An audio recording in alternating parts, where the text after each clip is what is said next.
Welcome back. So while I'm still waiting for a few IEMs to show up in the mail, I did want to go over the other NiceHCK cable that I caught on a random flash sale one weekend.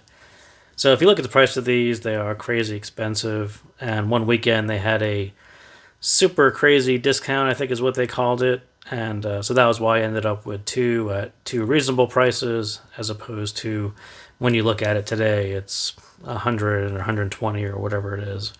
So this is GoldenFall. So what is special about GoldenFall is it is lit structure.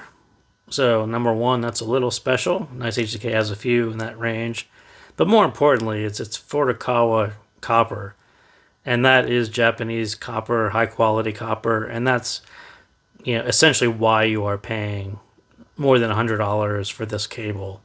And I certainly did not pay more than $100 for this cable, but if you look at it today on the listing, it is of course more than $100. But that is essentially the bulk of why you are paying for that much money for a cable like this. And no doubt it has beautiful copper plated connectors, very high quality.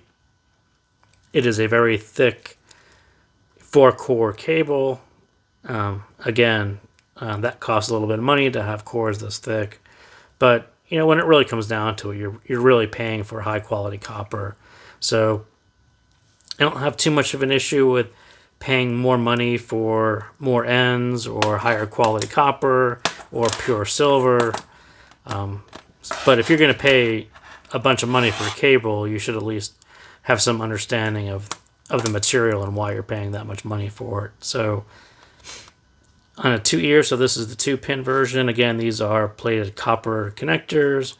There's nice ear guides that aren't actually too intense, so it's not too bad. The chin slider and splitter. This one doesn't actually feel like copper, but they say it is, so I think it's plated copper. Again, the chin slider on this one compared to Dark Jade actually slides a little easier.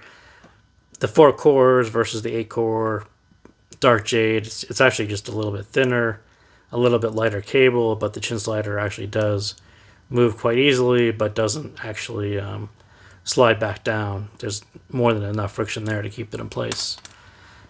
So the bulk of the cable, as I said, it is a 4-core, so lit structure, silver plated, Furukawa copper, and it's got this kind of unique gold and silver pattern throughout it. So very nice to look at. I would buy the Dark Jade on its looks, and I bought this one for the sound. It actually does sound quite nice, and mostly in the details, mostly in the midsection.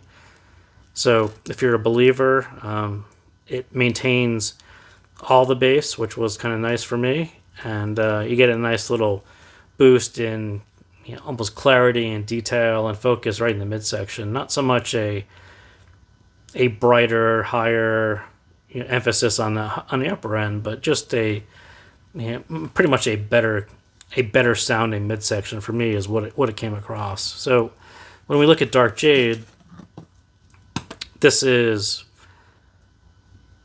Dark Jade. So this was graphene coating, and these are 8 cores. So these are each core is essentially smaller, but there are 8 of them versus the 4 on GoldenFall. So when you look at them side by side, GoldenFall looks, the braid is a little looser, but each core itself is actually a little bit bigger than Dark Jade. So Dark Jade still feels a little heavier than this guy, but